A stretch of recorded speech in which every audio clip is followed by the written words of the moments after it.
Candace Parker, Rookie of the Year and MVP. The most versatile women's basketball player that we've ever laid eyes on. Parker on the run. We're going to get a dunk here. Yes! She did it! First word that comes to mind when I hear Candace Parker has to be legend. Legendary. A GOAT. GOAT. She's a great role model on and off the court. She definitely just means a lot to our league. We're very thankful for everything that she's been able to do as an individual and just help shape our league into what it is today.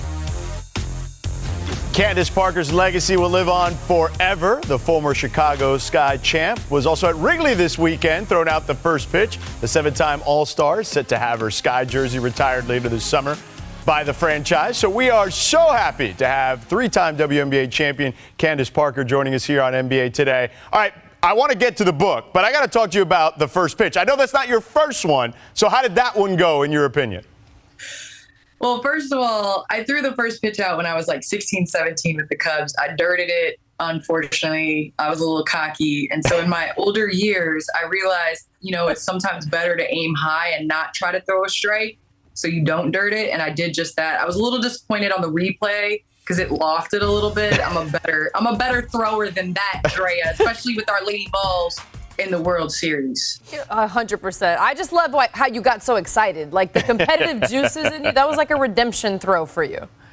100%, because, I have kids and nephews at home that like to talk trash around the dinner table. And so I had to let them know that even though I'm 39, TT still has it. Okay, there we go. Now, Candace, you've been keeping busy in your retirement between calling the NCAA and NBA games all season to now debuting as an author. What can you tell us about, and here it is, the first book, The Can-Do Mindset, that hits shelves tomorrow? What can you tell us?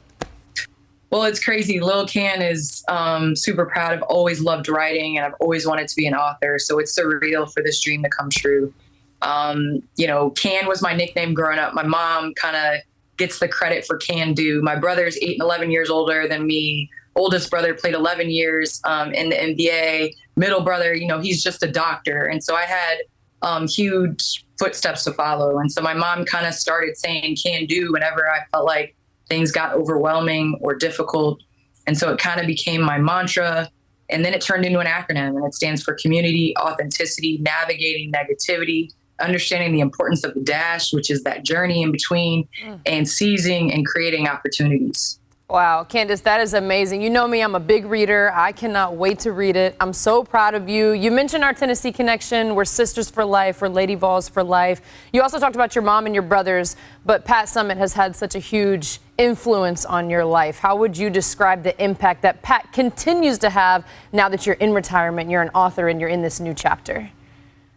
Well, Drea, life continues far after the ball stops bouncing. And, not ever getting confused with the who and the what.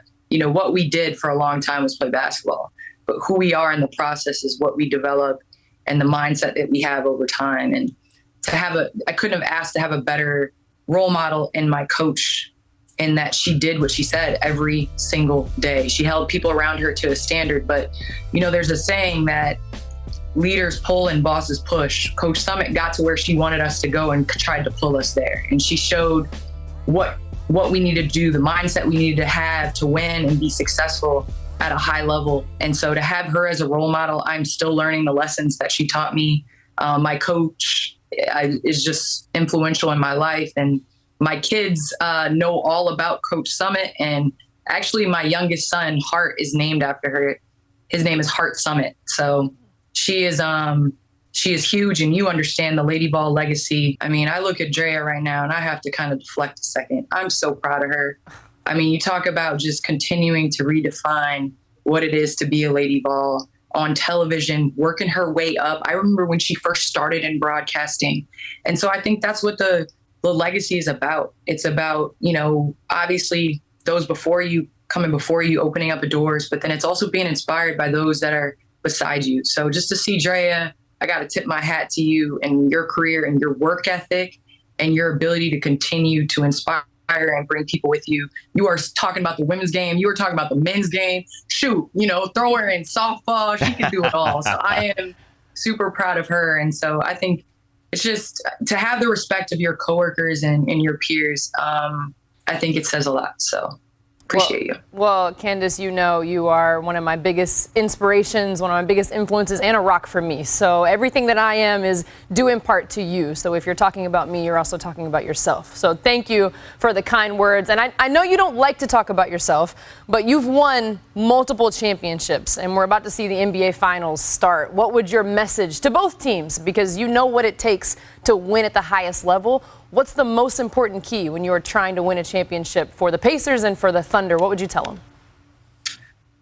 You never know when you're going to make a winning play. And, it doesn't matter how hard you prepare. Those first 2 minutes out there on that stage in the finals, something you've dreamed of for a lifetime. But I believe basketball is a game of momentum.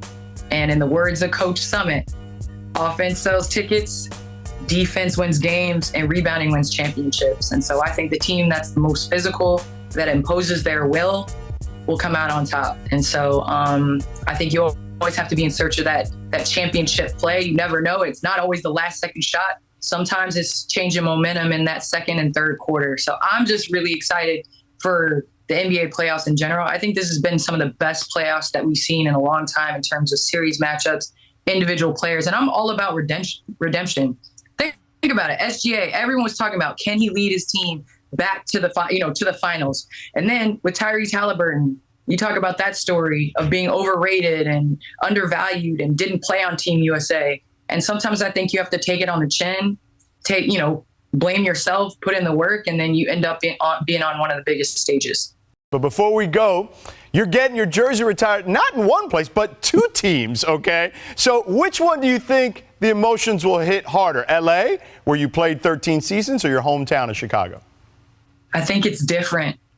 I grew up thinking that you only had one home, and, I fortunately have had three. Chicago, is where I first picked up the game of basketball. Naperville raised me, and being able to watch the Bulls compete for championships and then to bring one home.